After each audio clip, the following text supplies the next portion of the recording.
글쎄요, 여러분. 오늘은 제가 옛날에 들은 참 안타까운 이야기를 하나 해드릴까 해요. 우리 나이 드신 분들께서 들으시면 가슴이 아프실 수도 있겠지만 끝까지 들어보시면 마음이 좀 시원해지실 거예요. 참, 이 세상 일이 다 그런 거 아니겠어요? 가족이란 게 제일 소중한데 때론 그 가족 때문에 더 힘들 때도 있죠. 자, 천천히 말씀드릴게요. 편안히 앉아서 들어주세요. 옛날에 한 집안이 있었어요. 아버지는 중소기업을 운영하시면서 열심히 사셨어요. 집안 어른들께서도 성실하시고 큰 집에서 친척들이 모이면 항상 따뜻하게 챙겨주셨죠. 우리처럼 큰아버지, 큰어머니가 계시고 고모들도 있었어요. 아버지 사업이 어려울 때면 큰 집에서 도와주시고 여행도 같이 다니고 참 행복한 날들이었어요. 그러니까 그 집 아이는 민준이라고 해요. 민준이는 아버지 따라 사업일도 조금씩 배우고 가족들과 함께 웃으며 지냈죠. 그런데 어느 날 갑자기 교통사고가 났어요. 아, 정말. 그 사고로 아버지, 어머니, 그리고 동생까지 모두 세상을 떠나셨어요. 민준이만 겨우 살아남았어요. 병원에서 깨어나 보니 세상이 캄캄했죠. 엄마, 아빠 하며 울기만 했어요. 친척들이 모여서 민준이를 우리가 키우자 하셨어요. 큰아버지가 내가 아들처럼 키울게. 보험금도 남부럽지 않게 잘 쓸 테니까 걱정 말라고 하시고 모두 동의하셨어요. 큰 집에서 같이 살게 되었죠. 처음엔 정말 잘해주셨어요. 민준아, 밥 먹자. 공부 열심히 해 하시면서. 하지만 시간이 좀 지나니 큰아버지와 큰어머니가 변하시기 시작했어요.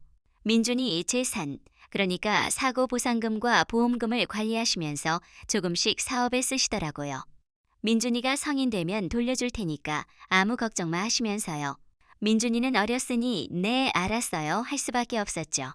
그런데 큰아버지 사업이 어려워지니까 더 많이 빼돌리셨어요. 학교 보내주고 먹여주고 재워준 게 얼마나 대단한 은혜냐며 민준이를 꾸짖기 시작하셨어요. 고아가 될 뻔한 걸 우리가 거둬줬는데 평생 감사하며 살아야지라고요. 고모도 와서 지금껏 키워준 것도 고맙게 생각해. 이제 그만하고 나가 하시고 결국 민준이를 쫓아내셨어요. 민준이는 그때부터 혼자서 힘들게 살았어요. 큰아버지 밑에서 일하며 배운 노하우로 작은 벤처 사업을 시작했죠. 참, 열심히 하시더라고요. 처음엔 어렵게 출발했지만 정부 지원도 받고 미디어에 나오면서 성공하셨어요. 사업이 잘 되니까 갑자기 친척들이 다시 찾아오셨어요. 고모가 민준아, 성공했네. 우리도 좀 도와줘. 옛날에 우리가 키워준 덕분 아니냐 하시고 돈을 요구하셨어요. 한 번만 봐줘. 내가 잘 되니 사랑스럽구나 하면서요. 큰아버지도 친구 소개해 줄게. 같이 사업하자 하시고 민준이는 속으로 화가 났지만 모른 척 하셨어요. 알았어요. 같이 해요 하시고는 증거를 모으셨어요. 결국 소송을 걸었죠. 그동안 빼돌린 돈 한 푼도 빠짐없이 돌려주세요 라고요. 큰아버지는 내가 어떻게 이러냐. 우리가 키워준 은혜를 잊었어 하시며 매정하게 굴었지만 법원은 민준이 편이셨어요. 모든 돈을 돌려받고 친척들과 인연을 끊으셨어요. 아, 정말 시원했죠. 그런데 이게 끝이 아니에요. 또 다른 이야기가 있어요. 민준이 말고 또 한 아이의 사연이에요. 이 아이는 누나였어요. 아버지는 공무원으로 열심히 일하시고 어머니는 집을 돌보셨어요. 그런데 아버지가 갑자기 교통사고로 돌아가셨어요. 음주운전 차량에 치여서요. 어머니는 이미 오래전에 집을 나가셨어요. 동생이 어렸을 때 많이 아파서 돌봐야 했는데 어머니가 밖으로만 다니시다 갑자기 사라지셨죠.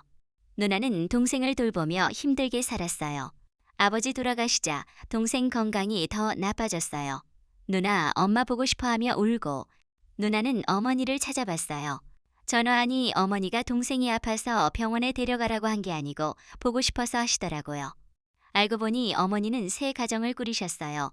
새 남편과 아이도 낳고 너한테 배다른 남동생이 생겼단다. 그 애는 내 존재를 몰라 하시면서요. 누나는 마음이 약해져서 함께 살자 하시고 어머니 집으로 갔어요. 처음엔 잘해주셨어요. 맛있는 밥 해주시고 용돈도 주시고 그러다 어머니와 새아버지가 너를 정식으로 입양할까. 법적으로 가족이 되자 하셨어요. 누나는 좋아요 했죠. 그런데 그게 다 보험금 때문이었어요. 아버지 사망 보험금 수령인이 누나로 되어 있었거든요. 새아버지가 이제 우리가 법적 대리인이니 보험금은 우리 거야 하시고 누나를 내쫓으려 하셨어요. 배다른 동생이 누나, 엄마 아빠가 돈 많아서 여행 간대 하며 말해버렸죠. 누나는 화가 나서 보험금 한 푼도 안 줄 거예요 하시고 집을 나왔어요. 변호사 도와서 보험금을 직접 받았죠. 어머니는 나중에 다시 연락 와서 수술비 좀 줘 하셨지만 누나는 번호 차단하고 인연 끊으셨어요. 아, 그리고 또 하나 재미있는 일이 있었어요. 이건 좀 가벼운 이야기지만요.